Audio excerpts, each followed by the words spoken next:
Hello, ladies and gentlemen, Jackson here, and today I'm going to be talking about a roguelike game, 20XX, that's styled after the Mega Man series. Now, as someone who didn't play a whole lot of the Mega Man series, I can't vouch for the authenticity of this, how good it is in relation to those games. Is it a good throwback? Is it a good send-off? I just don't know. However, the little bit of time I did spend playing Mega Man 2, it feels reminiscent but very much faster. And from what I've seen of friends playing Mega Man X, watching my buddy Caucus play it, for example, it looks a lot like it's fashioned after that. And obviously with the bold 20XX, it's kind of obvious, obviously so. But the great thing about this game is it's not just like a linear, I guess it's that the Mega Man games have always been very unlinear. Like it says, you need this, and it's the player's choice who they want to take out and in what order they take it out based on the boss's weakness to the weapons. That is definitely present here, but it's a roguelike game, so the levels are different every time, different enemy placements. You're never going to be able to memorize a level because it is randomized and always different. The thing that a lot of roguelike games, for me personally, and I love a good platformer, I love a good roguelike. If you watch my channel for any period of time, you'll see gameplay footage pop up in various rant videos of the various roguelikes I've played. There's Rogue Stormers, Rogue Legacy, holy shit, Immortal Technique, Immortal Technique? I got no strings to hold me down. No, fucking Immortal Redneck. Gosh, I knew that was gonna happen when I was remembering all the names of the games. I'm like, I'm gonna fuck these up somehow. Anyway, there's something that makes the good ones, like the ones I just named, stand above the rest, and that's a permanent Dead Cells is another great example, although Dead Cells I think could still use a little tweaking. I actually haven't played it since the last update, so I'm gonna have to check it out. Maybe they did some stuff, but I like a permanent progression system so it never feels like anything I'm doing is wasted. Like, for example, in Dead Cells, at a certain point after I had unlocked all the unlockable items that were there that you could unlock, and then they're available just randomly in the dungeon or at the start based on what perks you have to start with and stuff. But there was a limit to what you could get. And at that point, every run in Dead Cells, I had, 80, 90, 100 fucking Dead Cells that I couldn't spend. And that would be the currency that you would use to unlock items later on. In 20XX, not only do we have stellar platforming, just amazing tight gameplay. The controls are so responsive with the dash jump, the wall jump, everything kind of feels like, let's just put it like this. It feels like when I fuck up and when I die, it's never the game's problem, except for in one instance I had where there seemed to be some loading problems with the seed. And the platform, it was one of the levels, I can't remember the name of the level, but it's the level that you're on a constant climb, and the background is actually reminiscent of Dead Cells, funnily enough. But one of those platforms, I jumped over to get on it, and all of a sudden the platform shifted, and the platform wasn't there, and I fell down, and it was my last hit, and I died. Now that's like one out of the entire thing, and I don't even have it recorded because I was just like playing off, I got some of my first few and then I was like, okay, now I'll get my last few when I beat it. Didn't save that, so it was one out of, I think we've played it 8 or 9 hours now. Because the best thing about 20XX is it's co-op, but I'll get to that in a minute. So the thing that makes 20XX and others stand out in this roguelike formula to me personally is that permanent progression system that feels like it's always got something new to offer. Dead Cells kind of answered this with the daily run, and I don't know who did it first, 20XX or Dead Cells, I don't know which one came first. All I know is there's several things from both of these that are similar, but there are also things that I've seen in other games like Rogue Legacy, although Rogue Legacy kind of had its own twist.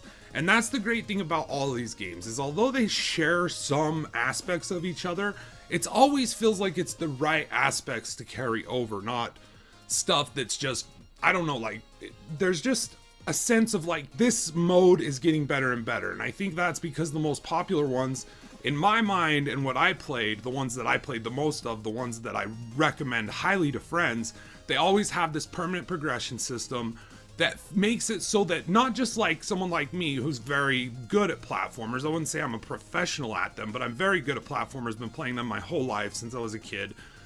Love a good platformer, especially one that's responsive and controls well. The thing that makes those stand out above, another platformer that is 20XX has a great permanent progression system that any person, whether they're, you know, seasoned in platformers, seasoned in roguelikes, or just brand new to the genre, will eventually feel like they have unlocked progress, and they will start to feel better at the game, not just organically through learning how your character moves, learning when to use the dash jump, learning how to use all the different upgrades you get, because you'll get movement upgrades, you'll get double jumps, you know, you can fly, all sorts of upgrades found throughout the game. You're gonna start to feel like you're getting better because you've been playing longer, because there is a progression system, almost like an RPG, where the longer you play, the more you level up, the better you get. This mixes that with just getting better with the mastery of the platforming and the jumping and learning the boss's movesets, learning the boss's weaknesses.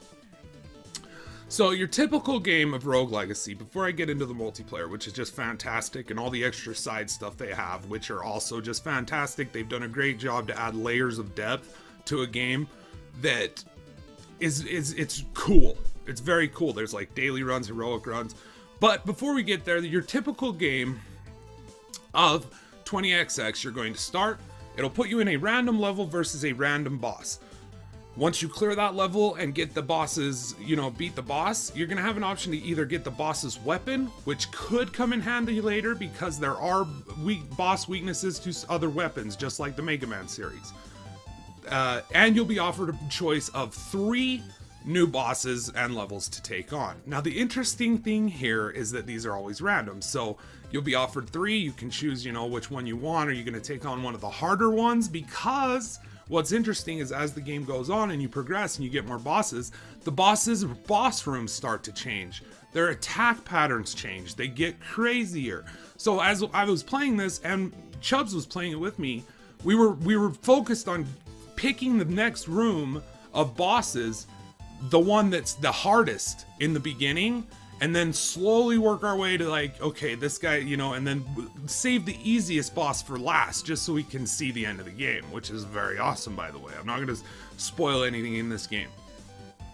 So that's the great part about 20XX, is each run feels like a game of Mega Man mixed with a game of like Rogue Legacy, Brutal, like these sorts of games, but not so much Brutal. Brutal is one I would have to say that I was a little disappointed with. I felt like after the end of my run, I felt like I was starting over again, period. Like I didn't feel like there was any permanent progression there. And those are the kind of roguelike games I don't enjoy. I like ones like 20XX, where it feels like after a run, I've unlocked something that's going to make my next run impact my next run in a meaningful way, because that incentivizes me to do the next run. You know, that makes me think, okay, yeah, let's do another run, because look, we just unlocked this and we got enough to buy these, you know, carryover things. And so that's the gist of it. And it's fairly linear in the sense that it's not like Dead Cells, where it's a world that you can explore and like go up, down, left, right. It's more like Mega Man, the first one, where it's pick a level, go to a boss, fight the boss. However, the first boss will always be randomly decided for you, and at the end of the match, you're gonna have 3 bosses that you'll be able to choose from. So there is like some like, okay, well, let's take this boss, and we don't even know the boss weaknesses yet. Like we've just barely been testing around with like different weapons on different bosses, or boss powers, that is, on different bosses. So after you're done, you get these things called, I can't remember what they're called in this game, but they're essentially a currency that is used over in the HUD, the hub.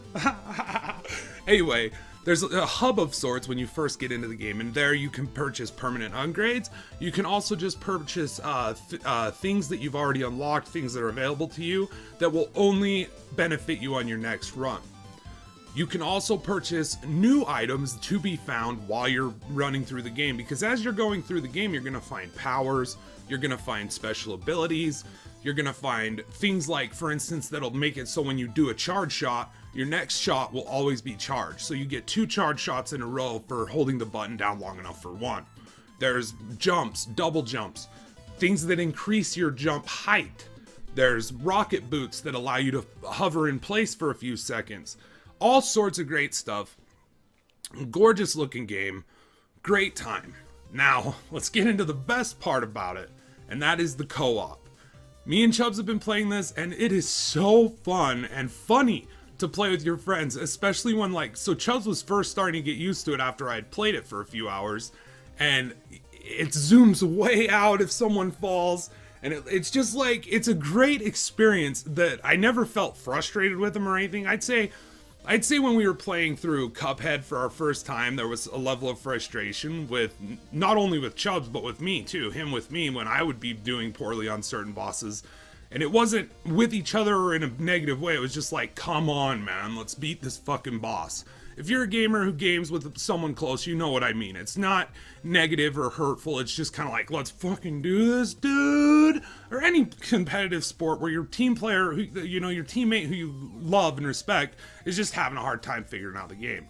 And so, whatever part of the game it is, that's present here, but it's way more funny. And it's just like he'll fall and like I'll just laugh and he'll start laughing and then I'll fall and he'll be like, what happened there, dude? And I'll just like, I don't know what I'm doing here. And it's been a great time playing it with Chubbs. So much so that I'm going to do a recording of us playing a round, just one run, and see if we can get a good long one, see if we can maybe make it to the last boss or his area or something. And that'll be coming up in a little bit. Overall though, I would highly recommend this game to anyone. I mean, they have a DLC out now, just another character. I forgot to say, there are 3 separate characters you can play. One has a sword, one is your classic Mega Man-like character. He has, she has a gun, but you can customize their starting weapons in several ways. For instance, the Ace with the sword, he can get a spear later on that has a little bit more range and just a little less attack damage. So there's all sorts of different ways to vary them. There's one that's only up close damage, but it does a ton of damage. So there's all sorts of ways to customize these characters. They just released a new character, Hawk. I don't know if he might be included in the PS4 version and Xbox version of the game, like out of the gate. He's only $3. So they're asking a very reasonable price for it. He's worth it. He has a whip and that actually can leech energy off of enemies, and then he works off of his powers, which he's the only character that starts with a power. So you could say he's kind of a boss because he starts with a boss power. But it's great because that gives him range with that, but then when you run out of power, you got to run up and hit him with your whip, and that leeches power off of them, and that's how you refill your power meter. So it's a fucking good time. It's a great game. All of it, for everything, I think it'd only be $18. This is something that's coming to Xbox and PS4. Fun time to play with a friend in the same room.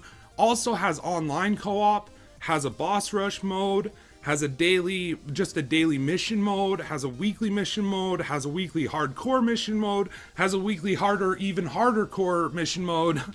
Lots of things. You can fuck with the seed of the run, so you can actually set modifiers that will change certain things. That reminded me a lot of Risk of Rain, which isn't really exactly a roguelite, because I guess it is, because you unlock shit as you go, you unlock new items and things, so yeah, Risk of Rainy in that sense.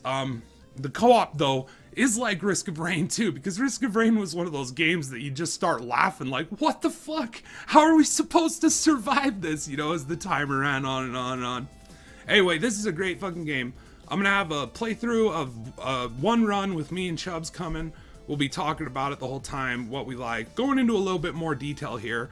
For this video, I just wanted to do a quick review of it and say that in my estimation, it's definitely worth playing, definitely worth your time, definitely worth your money.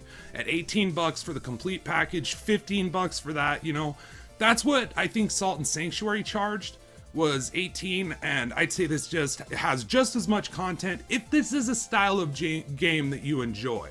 So if this is a style of game you enjoy, you loved Mega Man X, you played Mega Man X all the time, and you don't have this game, fucking get it. You will enjoy it. You will enjoy the way the roguelike elements are employed here. Lots of stuff that's just reminiscent of the best and gets rid of all the bad stuff. I never feel like a run was wasted. I never feel like after I die, it was the game's fault. And that's important. That's important. It's important to have tight controls, especially if you're doing bosses that are very, do these attacks that are really hard to dodge. You need your character to respond appropriately. And this 20XX does it great. Anyway, those are my thoughts on it. Hope you guys enjoy. Tell me what you think if you've played it. Tell me what you think, you know, are you gonna get it? Is it something that looks good to you? Anyway, talk to y'all later. Fucking love you.